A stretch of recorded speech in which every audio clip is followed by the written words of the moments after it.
विष्णवे गौरचंद्राय राधिकाय तदालये कृष्णाय कृष्णभक्ताय तद्भक्ताय नमो नमः। जय श्री कृष्ण चैतन्य प्रभु नित्यानंदा श्री अद्वैत गदाधर श्रीवासादि गौर भक्तवृंद की जय हो। हरे कृष्ण कृष्ण कृष्ण हरे हरे, हरे राम राम राम हरे हरे।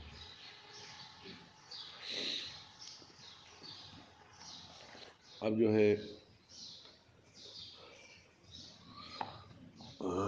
हम श्री गोधर्म कल्पतरू पर चर्चा कर रहे हैं।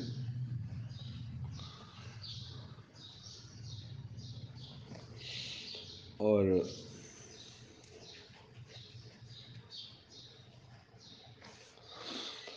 इसमें बताया गया है कि हमारे मंदिर कैसे चलने चाहिए, परिचारिकों को कैसे काम करना चाहिए, और ये हम नाम हट जो हैं लोगों तक हमें हरि नाम कैसे पहुंचाना चाहिए,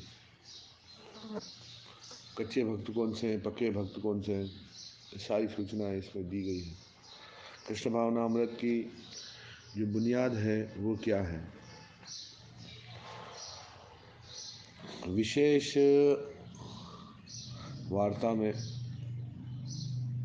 यहाँ पर छठे नंबर पे बता रहे हैं कि सूचना, वे जिन्होंने मुख्य व्यापारी से विशेष अधिकार पत्र प्राप्त किया है, जैसे व्यापारी, दुकानदार और यात्री विक्रेता, वे अपनी वस्तुओं को मुख्य व्यापारी के व्यापार चिन्ह यानी गौरांग के साथ ही भेजें। जब कोई विक्रेता किसी भी शहर में पहुंचता है, वे गौरांग के चिन्ह से अंकित झंडे को ऊंचा उठाकर अपनी वस्तुओं को बेचे। वे ग्राहक द्वारा अदा की गई धनराशि के अनुरूप वस्तुओं को बेचे। कृपया धन दें कि उचित राशि दिए बिना एक ग्राहक उपयुक्त वस्तुएं नहीं खरीद सकता। उचित अदायगी के बिना दी गई वस्तुएं वास्तविक तौर पर नकली हो जाएंगी।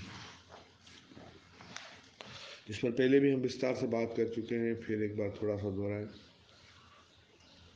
कि अगर किसी की नकली श्रद्धा है तो उसको हरि नाम प्रेम जो कुछ भी उसको मिलेगा वे सब भी अपना, वो भी सारे नकली ही हो जाएंगे, फिर दिखावटी हो जाएंगे। जब उसकी श्रद्धा सही होगी तभी उसका काम बनेगा। जैसे अभी कलयुग है, भगवान के तो हजारों मंत्र हैं, हजारों नाम हैं, पर एक जो उपनिषदों में, वेदों में, पुराणों में कलयुग के लिए जो महामंत्र दिया गया है वो हरे कृष्ण महामंत्र। कौन सा मंत्र है? सामने से कोई दिखावटी तौर पर हरे कृष्ण महामंत्र जपेगा, मन से सच्ची श्रद्धा नहीं रखेगा तो फिर ये नकली काम है, तो प्रगति नहीं होगी। सतत जब हरि नाम करते रहेंगे तो क्या होगा, ये तो एक छोटी सी मिसाल दे रहा हूँ। तो असल में जो भगवत प्रेम प्राप्ति है ना, वो उसको नहीं हो पाएगी। अगर सही तरीके से जपेगा तो उसको सही भगवत प्राप्ति होगी और भगवत प्रेम की प्राप्ति होगी। ऐसे कभी कभी लोग दिखने के लिए भगवान की पूजा सेवा करते हैं, मगर मन से वो मानते हैं कि भगवान निराकार है, तो वो लोग भी सही वो भगवत प्रेम को नहीं प्राप्त कर पाएंगे। कुछ लोग जो है कि शुद्ध भक्तों को देखकर शुद्ध भक्ति की बात करते हैं, और कुछ धनवानों को या ऐसे मायावादियों को देखकर फिर, या कोई कर्मकांडी को देखकर फिर कर्मकांड समझाते हैं। तो वहाँ पर भी जो है उसको, उस व्यक्ति को भी शुद्ध भक्ति प्राप्त नहीं होगी। शुद्ध भक्ति केवल उसी को प्राप्त होगी। आज मैं बैठा बैठा विचार कर रहा था, और विचार भी आया कहाँ पर, जहाँ पर सबको आते विचार। एक ही एकांत स्थान है, हाँ, जहाँ सब जाते हैं तो फिर वहाँ विचार आने लगते हैं। उन्हीं विचारों में उसको पता ही नहीं चलता कि भाई 15 मिनट हुए, 20 मिनट हुए, कि आधा घंटा, 1 घंटा हो गया। बाहर खड़ा हुआ आदमी तो बेचारा परेशानी हो जाए, वो अंदर अपने विचार में लगा होता, और अच्छे विचार आते हैं। तो विचार आया कि जीवन का मूल लक्ष्य तो भगवत प्रेम है,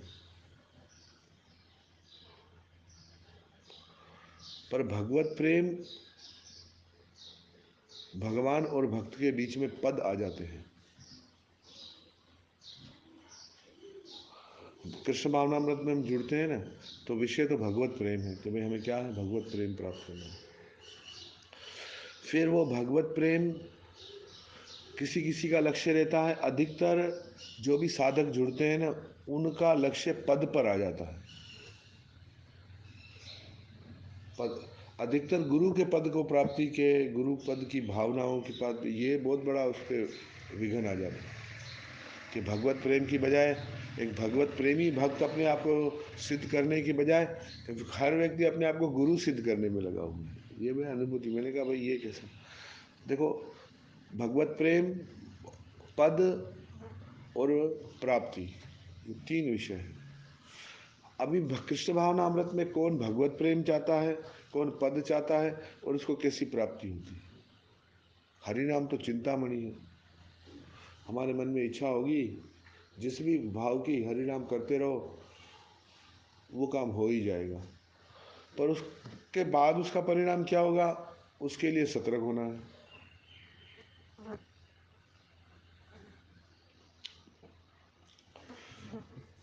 इसीलिए कृष्ण भावना अमृत में अधिकतर भक्त लोग आने के बाद भूल जाते हैं कि भाई मेरा लक्ष्य है क्या। ये पद भी अगर सेवा भाव से उचित परिस्थिति में अपनाया जाए तो ठीक है, पर ये पद ही जीवन का लक्ष्य बन जाए तो गड़बड़ हो जाएगी।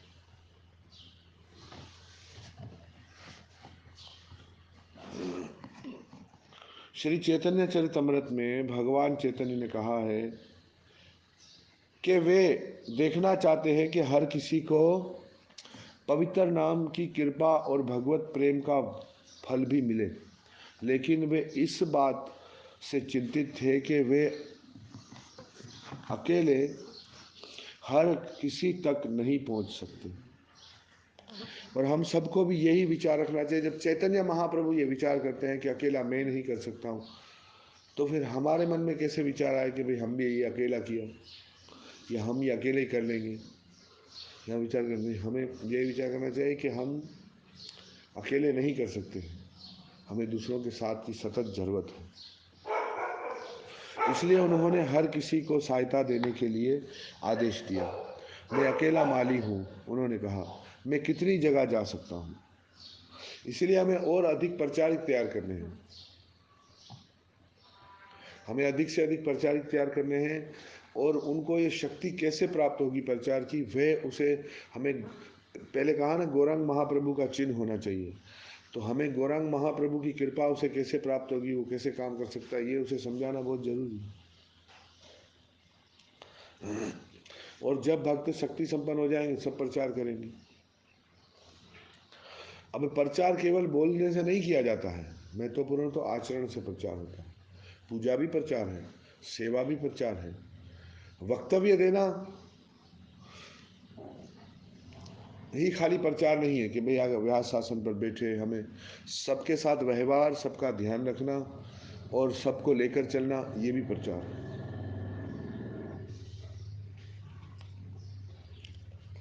मैं कितने फल उठा कर वितरित कर सकता हूँ, चैतन्य चरितमृत में बताया गया। श्रील प्रभुपाद ने अंतर्राष्ट्रीय कृष्ण भावना अमृत संघ के लिए एक व्यापार चिन्ह स्थापित किया।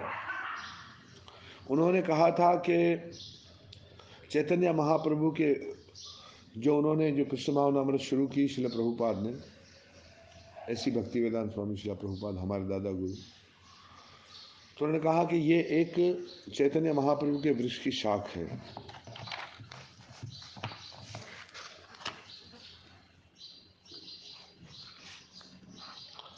जब भक्त इस शाख के साथ इस चिन्ह का इस्तेमाल करते हैं, यह गौरांग से मिलता जुलता है। जैसा श्रील भक्ति विनोद ठाकुर ने कहा था, निर्देश है कि प्रचारिकों को भगवान चैतन्य और उनके अधिकृत प्रतिनिधियों की शरण में कार्य करना चाहिए।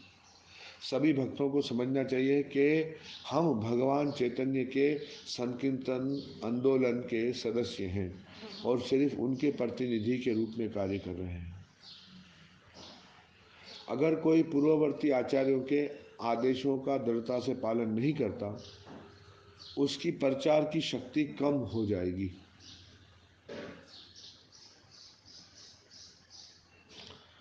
पिछले आचार्यों के नक्शे कदम पर नहीं चलता तो फिर उसकी प्रचार की शक्ति क्या हो जाएगी? कम हो जाएगी और वह अंततः खो जाएगी।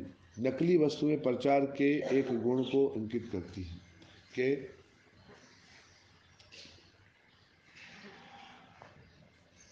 करती हैं जो अंततः मिश्रित या अशुद्ध भक्ति पैदा करती है, जबकि असली वस्तुएं शुद्ध भक्ति में सेवा को इंगित करती है।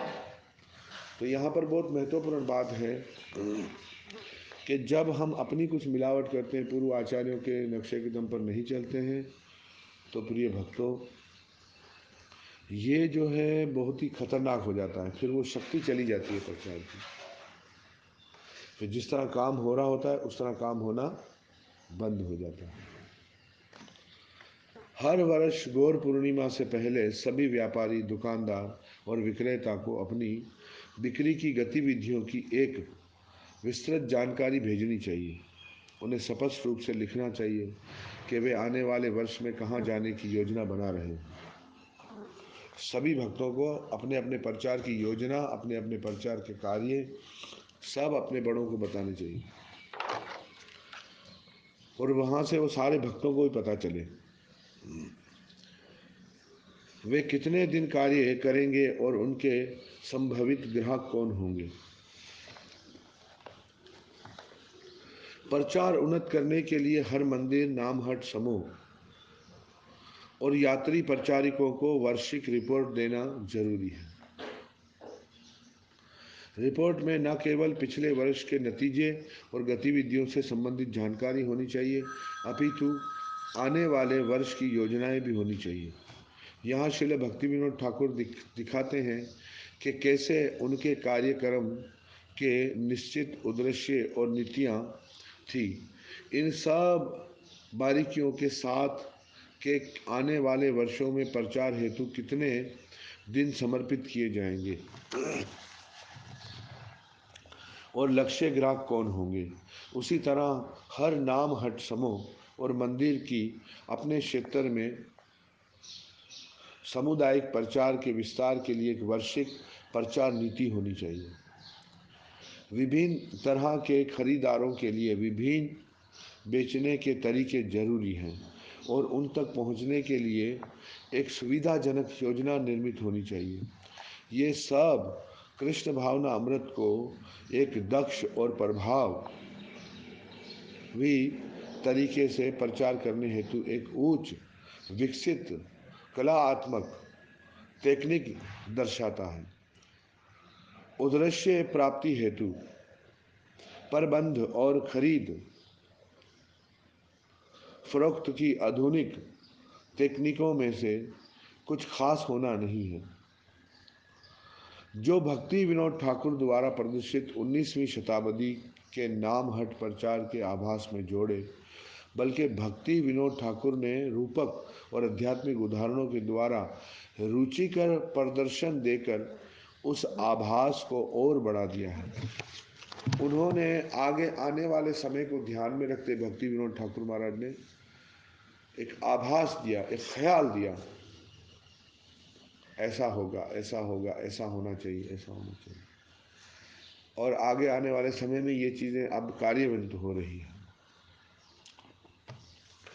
इससे दो बातें होती हैं कि जो शक्ति संपन्न महापुरुष हैं, जो गौरांग महाप्रभु, वे भविष्य को जानते हैं, भविष्य में क्या होने वाला है और भविष्य को कैसे सीधा किया जाए। हम भविष्य को सीधा रखें ये हमारे हाथ में नहीं है, पर भविष्य कैसे सीधा रहेगा उसकी सूचना देना प्रचारकों के हाथ में पर, क्योंकि वो तो सामने वाले की श्रद्धा पर निर्भर है। अगर हम भविष्य को सीधा रखेंगे तो फिर तो हम दूसरों की श्रद्धा की बात ही हट जाएगी, फिर तो शक्ति लगानी पड़ेगी। पर ये सारा कार्य श्रद्धा पर है। किस पर है? श्रद्धा पर। श्रद्धा जितनी शुद्ध होगी इतनी भक्ति इतनी शुद्ध विकसित होगी। श्रद्धा जितनी ऊपर नीचे होगी इतनी ही अशुद्ध भक्ति हो जाएगी।